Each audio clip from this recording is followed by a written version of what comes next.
Tale trojka pomeni, da je to že tretji prispevek s Peugeotem 308. Zdaj ga vozim že dober teden in sem si ga konkretno ogledal zunaj pa znotraj, kot ste lahko videli tudi v prejšnjih prispevkih.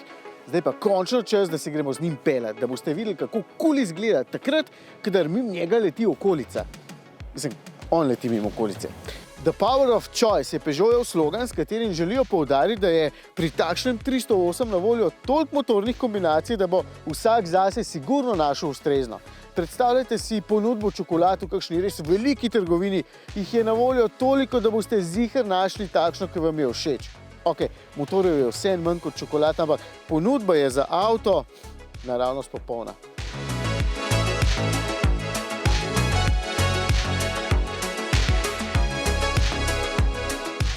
Ta 308, v katerem se ravno kar vozim, ima pod pokrovom klasični 1,2 litrski turbobencinski trivaljni stroj.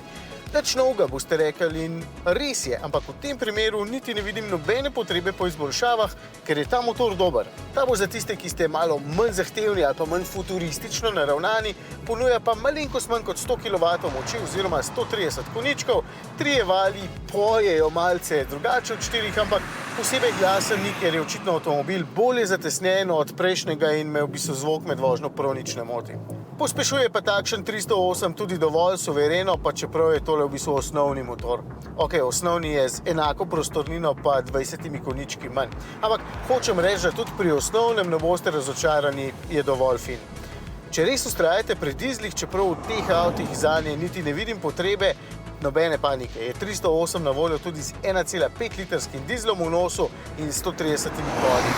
Ampak gremo raje k bolj fancy motorjem. Hibridu, pravzaprav k dvema osnovnima le 132 kW moči, kar je zajetnih 180 konjičkov, no močnejši pa kar 225 konjev. V bistvu kakšno generacijo nazaj so toliko moči ponujali hot hatchi, torej najbolj nabrite kombi limuzine. Samo da tukaj ni poraba potem non-stop preko 10 litrov, ker je to hibrid in je lahko v bistvu čisto majhna, če ga boste pridno polnili. Baterija lahko shrani 12,4 kvure energije, kar bo dovolj za kakšnih 50 tihih kilometrov, ostalo pa potem naprej na bencin.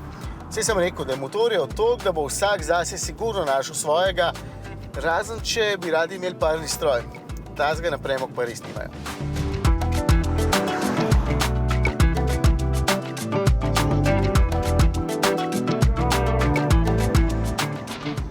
Ok, ampak motornih kombinacij je skratka dovolj in ne bo panike, zdaj vam pa pokažem še, zakaj tudi sicer ne bo panike. Ker je tukaj notri zakopanih toliko asistenčnih sistemov, da 308 vlada avtonomno vožnjo druge stopnje. To sicer pomeni, da za volanom še ne boste mogli spati, vseeno pa 308 zna sam vrteti volan in tudi nadzorovati stopalke. Pomeni, da v bistvu sam zmore pospeševati in zavirati in tudi pomagati obrniti volan v pravo smer ali pa vam otežiti obračanje, če bo sistem zaznal, da gre najbrž za nenamerni obrat. Ko boste, na primer, brez smernika želeli zamenjati pas na avtocesti, bo avtomobil usmeril nazaj na trenutni vozni pas. Še učitelj uporabe smernikov je na ta način. Sicer pa, tule je ogromno asistenčnih sistemov, seznam je res dolg, skupaj so jih pa poimenovali Technospirit in vmes je še Drive Assist 2.0, ki sem ga omenil prej in v bistvu skrbi za drugo stopnjo avtonomne vožnje. Zdaj pa zaključujem in grem tuhtati, katero čokolado naj si vzamem, vi pa mogoče, kater motor je za vas v 308 najbolj primeren.